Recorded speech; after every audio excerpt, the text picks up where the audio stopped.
Hi everyone, it's editor Becks speaking. This is the lost episode of Tiny Fibre Studio. I'm calling it that because I recorded it in June. It's now the middle of November and I've only just got around to editing it, so I'm very sorry. I hope that you enjoy it anyway, even though it's a little out of date now, and I will see you again soon with another podcast episode. Hello everybody and welcome back to the Tiny Fibre Studio podcast. My name is Becks and you are watching a podcast about knitting and spinning and lots of other crafty bits and pieces. Today I have a number of finished objects for you and also some works in progress, some knitting, some spinning, and I'll also talk about the John Arbon Mill Open weekend, which I went to last weekend. If you are new to this podcast, then welcome. Thank you for clicking and giving it a try. If you're a returning viewer, then welcome back. Pull up a pew, you know the routine, grab yourself a cup of your favourite beverage and settle back and we'll have a chat about some of the things that I've been doing recently. So first of all, I have gathered together all of my stuff that I've finished recently, and the big one that we will deal with straight away is my Radiate sweater. So this is the Radiate sweater by Locatelli, and this is made in John Arbon Devonia DK in the Cinder Glow, which is this purpley one. It looks black, it's actually a really dark purple with some pink. It's kind of an aubergine colour, and pollen gold is obviously this yellowy one here. So this was something that I talked about in my last episode, and I think in the last episode I was partway down the body. I think I was just about to finish the body, and I said that I wasn't sure about the colour combination. Maybe I should have flipped it the other way, so it was yellow at the top and then going into purple. Actually, the more of the pollen gold that I added, the more I liked it, the more balanced it felt. So it was definitely good for me to just continue and not get obsessive about that and all perfectionist and rip the whole lot out.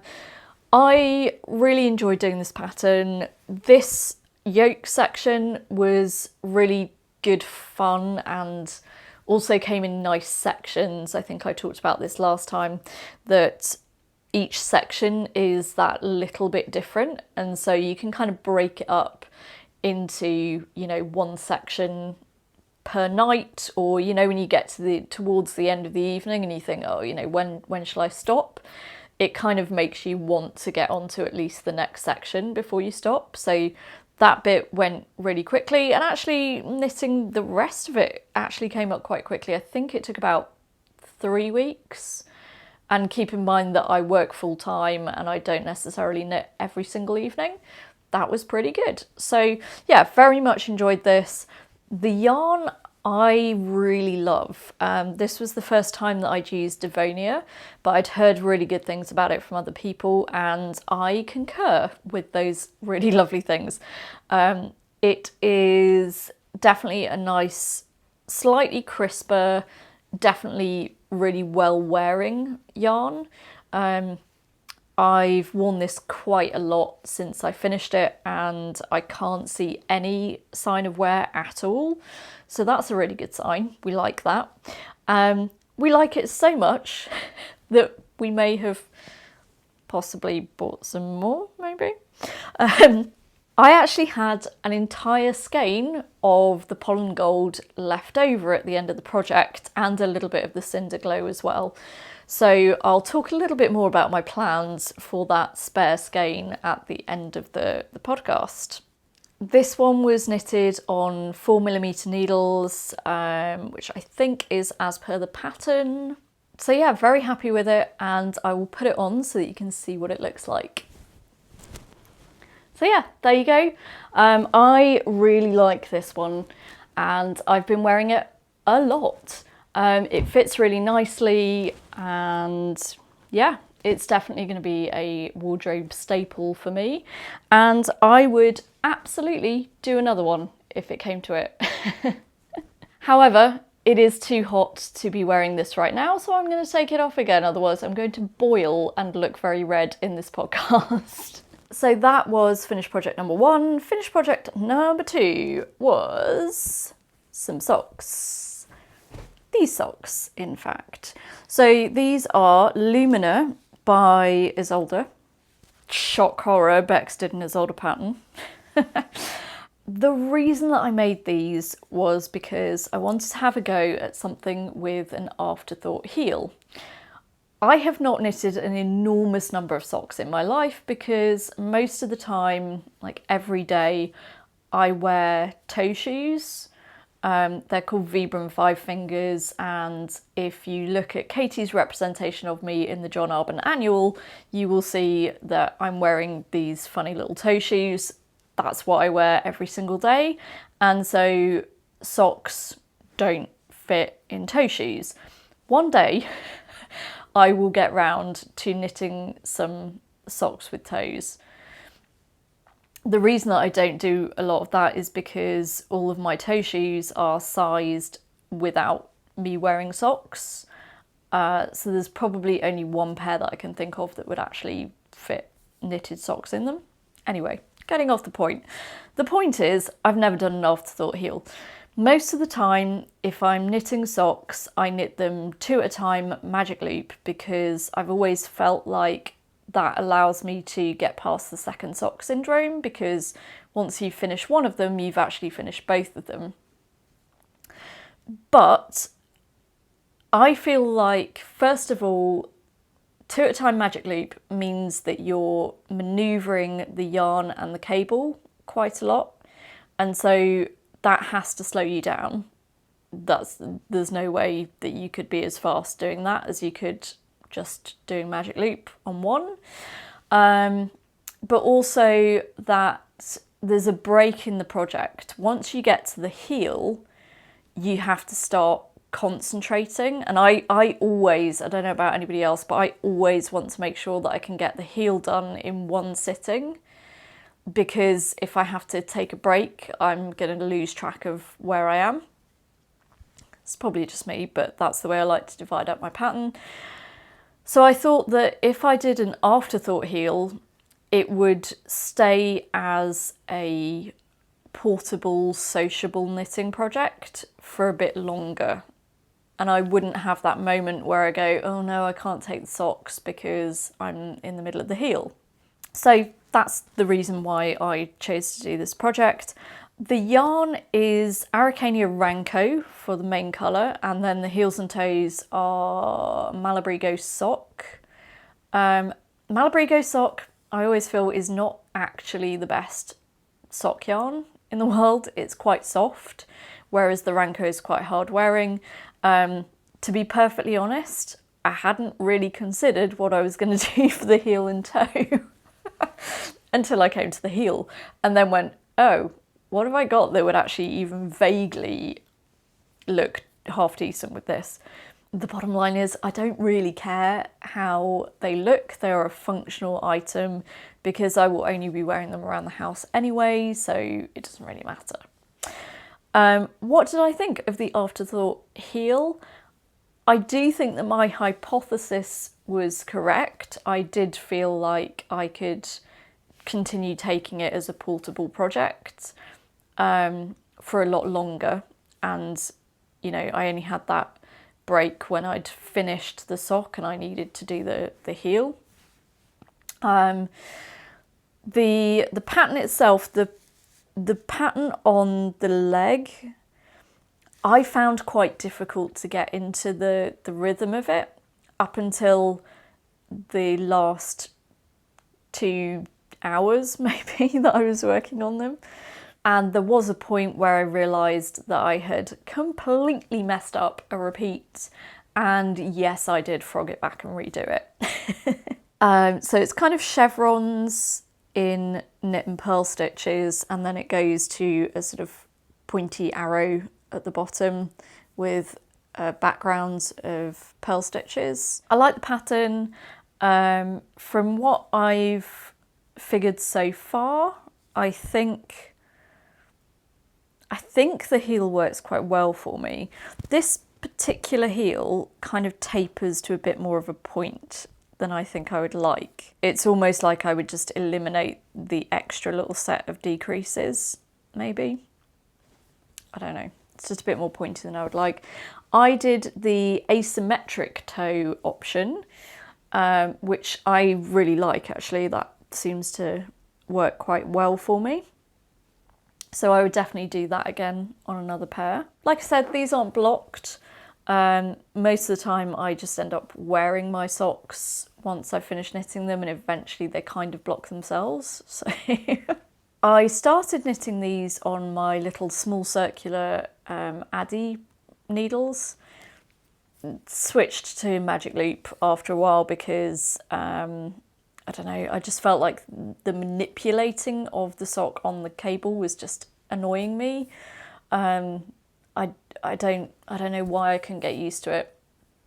I've done sleeves on those Addis before and they were perfectly fine, but for some reason the sock I wasn't feeling it. But yeah, 2 finished projects, which means that I must have moved on to something else. I must have some works in progress, and you would be correct. So those were my knitting finished projects. Knitting works in progress. Inside the Hide and Hammer number 3 bag is a sleeve, but it doesn't have a sweater to go with it, nor will it ever have a sweater to go with it. Interesting. Let me explain. I, for the last couple of weeks, have been having real difficulty with controlling and regulating my body temperature, which is a bit strange for me, given that I am the person who is just permanently cold. Doesn't matter what the situation, I will always be cold, pretty much. So it's been a bit weird to not be able to control my body temperature. I think this might be a hormonal thing. And I was experimenting the other day with different clothing in my house and, you know, what made me feel a little bit warmer or cooler. And one experiment that seemed to work was wearing a t-shirt, but with long gloves.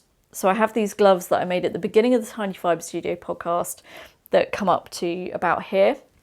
And wearing those with a t-shirt, I actually felt like my core body temperature was okay and my arms were okay, although a little bit chilly at the top.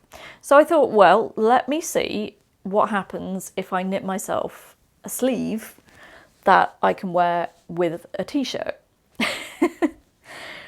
Sounds a little bit bonkers. I think it might actually work.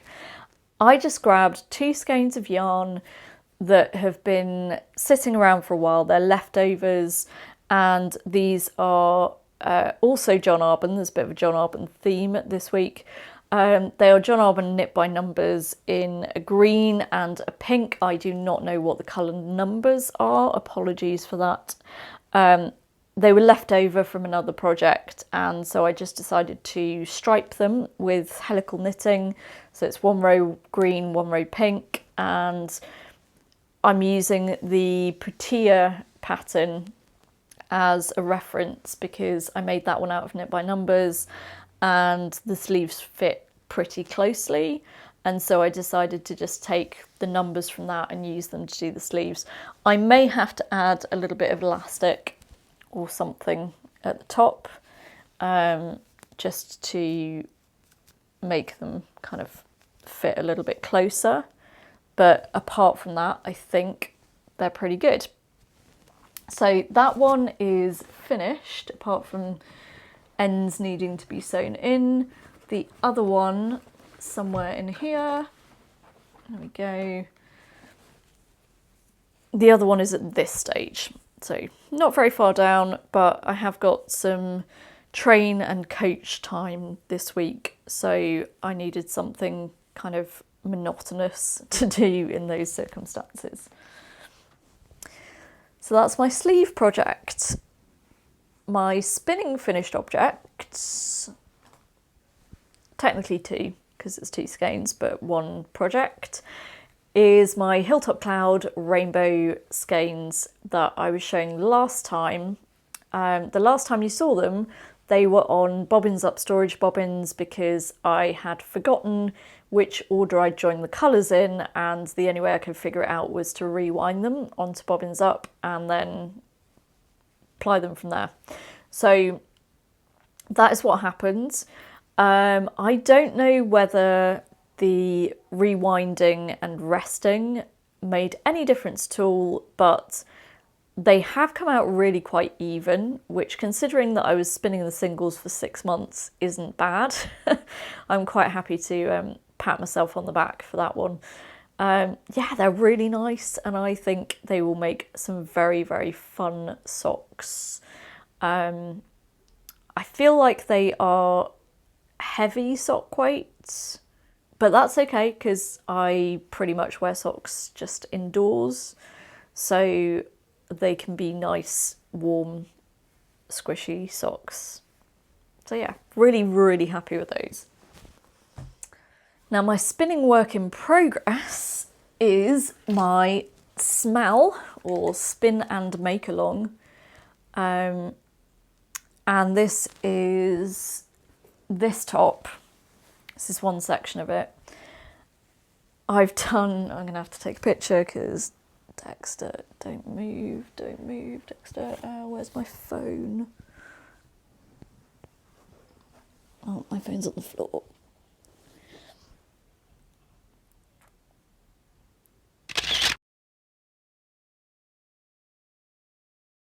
So yeah, anyway, this is my spin and make along entry.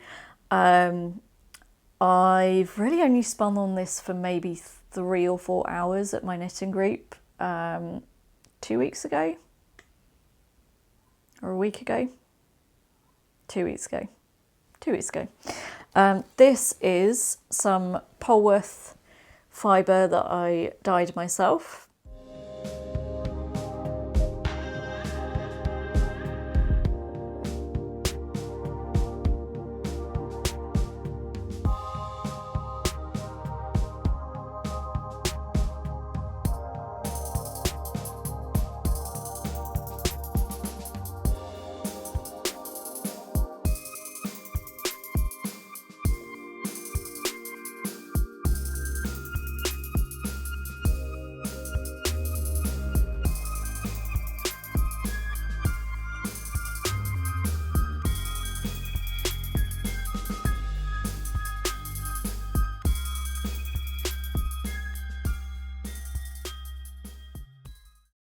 I'm doing it as a slight fractal.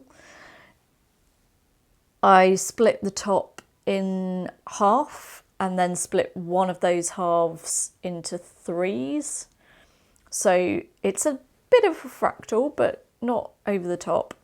And yeah, that's coming out really nicely. I did this on the woolly winder because I just wanted to be able to go to the coffee shop at knitting group and literally just spin away and not have to worry about moving hooks or anything like that. It will be done as a 2-ply, and the intention is for it to become a shift cowl. So that's the intention. That's why I'm doing it fractal, so that I get a little bit of barber poling happening. And yeah, we'll see, but it's a nice easy spin thus far. So I think that's all we need to talk about in terms of works in progress. My next knitting work in progress, so after I've finished my sleeves, is either going to be biting the bullet and figuring out what size needles I need to use to make the woolen honey sweater actually fit me, or if I can't face that, then I will go to Natsumi, which is it's designed for Brooklyn tweed, and it's an interesting one. It's knit sideways and you have a cable that comes across the chest. The back is longer than the front, so it kind of dips down into a curve at the back. I think the sleeves are knit flat. That will not be happening for me. I will be knitting those in the round. But yeah, that will be my next project. So that is all of the updates in terms of what I'm working on. What have I been up to? Well, I mentioned at the beginning of the episode that last weekend was the John Arbon Open weekend. I had booked both days off because what normally happens is at some point in the preceding few weeks, somebody in my knitting group will say, oh, I'm going to John Arbon if anybody wants a lift, and I can't go because I'm working.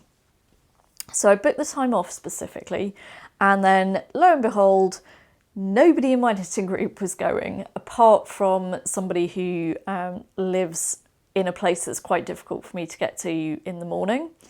So I was left, first of all, looking at public transport options. Yeah, 3.5 hours each way. Wasn't keen on that. So I had persuaded myself that I probably wasn't going to go, which wouldn't be a bad thing because, let's be honest, I don't need more yarn or fibre or any of that stuff. Yeah. And then Katie texted me. So Katie had originally been planning to stay somewhere close to John Arbon overnight in between the Saturday and the Sunday. As it turned out, she wasn't. She was going to be coming home each night. So she texted me and said, if you can get to a certain location by 7:15, then I can give you a lift there and back. And I thought that was great, apart from the fact that I didn't see that text message until about 9:30 the next morning. So it was too late to go on the Saturday. But she was adamant that she wouldn't mind coming all the way to where I live to pick me up on the Sunday morning and then drive us both to John Arbon and do the same on the way back. I would have felt really guilty if I had allowed her to do that because it's in completely the wrong direction. So I looked at public transport options to get at least some of the way towards her house. There weren't any, which is unsurprising because it's Devon and it was a Sunday morning. So I ended up cycling something like 6 or 7 miles to get to a point that was kind of easy for both of us to get to, so that I just didn't have the guilt of having driven her partway across the county and then partway back again. So thank you, Katie, for the lift. So off we went down some very, very narrow Devon roads, and if you are of a nervous disposition when it comes to narrow roads, you should probably look away right now.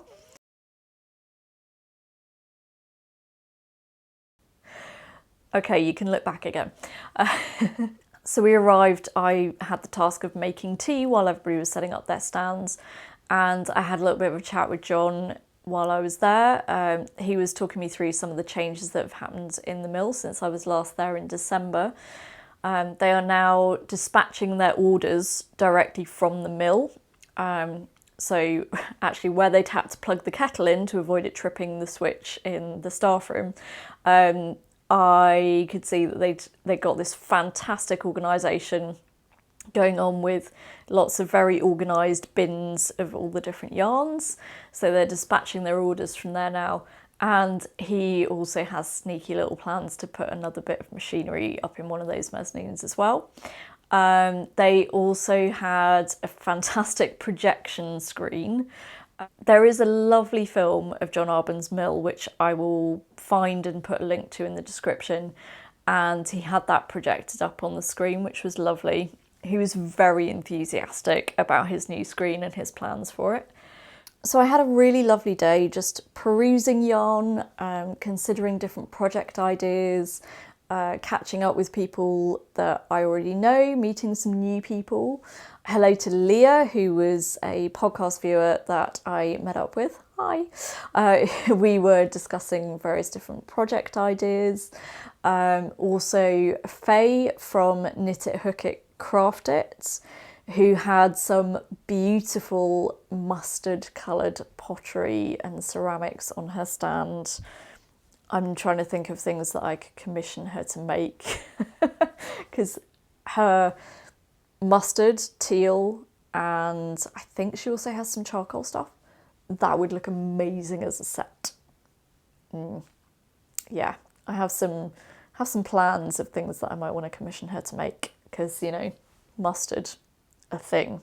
And I feel like in light of recent discussions, I should point out that although Devon is not the most diverse county in the whole of the UK, it's really not. I think it's something like 96% white British. I did see diversity and I saw inclusion there in lots of different ways, which was really nice to see. In particular, it was really nice to see lots of male crafters there. I don't know whether it's because there is a male name in the title of the business. Maybe that's part of it. But not only were there male crafters in attendance, but whenever I heard people talking to them, there were no assumptions being made about whether they were the crafter or their partner was the crafter, or, you know, any assumption about their sexuality or anything like that. It was just really open conversations about what they were doing and their craft and all of that stuff. So that was really, really nice to see. So it was a really lovely day, and the weather wasn't enormously kind, but it was all good. It's all undercover. So apart from people maybe just choosing their moment to run out to their car and back, it was really successful, and the weather really doesn't spoil it at all. So I may have made a few purchases, maybe. Having said that, I didn't need to spend any money. Let's see what I bought.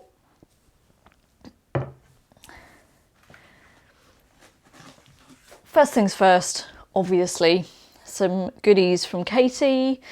I got, first of all, my little John Arbon notebook, which has the artwork that Katie did of the mill, and it includes me and Katie down at the bottom here, and there's John in his dungarees. Juliet is somewhere on here as well. Where's Juliet? Oh yeah, up, pushing the cages of wool up at the top there. I love this. It's so well observed, and I need a poster of it. Katie, we need to make this happen. Need it. So yeah, very useful little notebook with translations of things like gauge, and there's a ruler at the bottom there. And then on the back page, there is a similar thing for crochet, and also Kitchener stitch and various other bits and bobs like that. So that was really cool, very useful. And I have another copy that my mum will be getting as well. And then I got the tea towel. Oop. Fab tea towel with the spinning wheel and Mr. Smoke and yarn and lots of other awesomeness as well. I mentioned Faye from Knit It, Hook It, Craft It. She had a ton of really awesome things on her stand. Ceramics wise, she had little pots for pin cushions. I don't do enough sewing to need one of those. She also had yarn bowls, but obviously with the cats, that's not a thing either. So I'm considering some other things that she could possibly make for me, maybe, if I ask nicely. And then comes the big bag of yarn goodies. So, the first thing, let me put this down here. So the first thing that I headed for was the marls. There are these show special marls. If you watch the video of the mill tour that Grace and I did in December, yes, I know it's yarn. Yummy, but you're not supposed to eat it, are you? No. She's like, yeah, I'm not supposed to, but I will. You're gonna sit down? You can sit down. No, don't stand on that, darling, please. There we go. Just sit. You can either just sit or you can go away. Please just sit down. Whatever. Anyway, so if you watch the mill tour video, you will see that John talks about doing these show special yarns where it's basically just bobbin ends that they've kind of collected that they then run together. And they had some, and I may have purchased some. There are a few different ones in here, so we'll go through them. There is this one. They're all mixed fibres. You have no idea what you're getting. Some of them you can kind of guess, but others are a little bit more of a mystery. This one is strands of white, a kind of rust colour and a teal. And then there's these two, which are pretty much the same. And those are white with, I would say, a single strand of, is it a single strand? Yeah, it is a single strand. White with a single strand of, you little bugger. Oi, no. Naughty girl. Where was I? White with a single strand of kind of red and gold, which is really, really cool. And then further on in the skein, it goes to white with pink. This one is another skein of the white with pink. So effectively, those three together would be a gradient of the white, red and gold through to the white and pink, which would be kind of interesting. And then there was this one, actually these two, which are, they're kind of like mid-century modern in a skein if you added in a little bit of mustard. And, you know, as you can see, mustard is not a problem in my collection. So these are white, teal and pink, and they're beautiful. I love them. I have no idea what I'm going to do with these. I think the first thing is I need to knit them up into a swatch and just see what happens. Madam, what are you doing?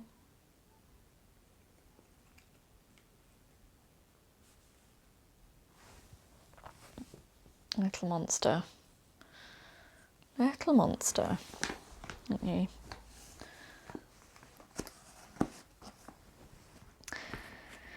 Yeah, whatever. She's only chewing the label. It's fine at the moment. The other thing that I had on my list was some more Devonia, because having done that sweater that I showed you earlier, I had that skein left and I wanted to do either another Radiate sweater or maybe an arboreal. That's the other possibility. So I got 4 skeins of this, which is Devonia DK in the Ocean Rain colour. So there's 4 skeins of that, which, let me see if I can grab this without upsetting Safi too much. So those combined with this, I think is looking really nice. I considered a few other options, but that definitely struck me as being the best. And then there was a period of me trying to choose Exmoor sock. I already have some Exmoor sock. So I have the bright lime green and the teal, because those are the 2 colours that I was completely obsessed by when I first saw them in December. But I spotted these 2 colours next to each other and thought, they're amazing. I love them. So I picked up those, and then I thought, well, it'd be good to have a contrast colour. So I picked up one of those as well, which I think no matter which way you put those round, is a really nice little threesome. And then I started thinking, well, maybe I might want to do something other than socks. Maybe I might want to do an exploration station again, maybe. So I picked up grey. So that little combination, I think, might make a good exploration station. Obviously, it is a sock yarn.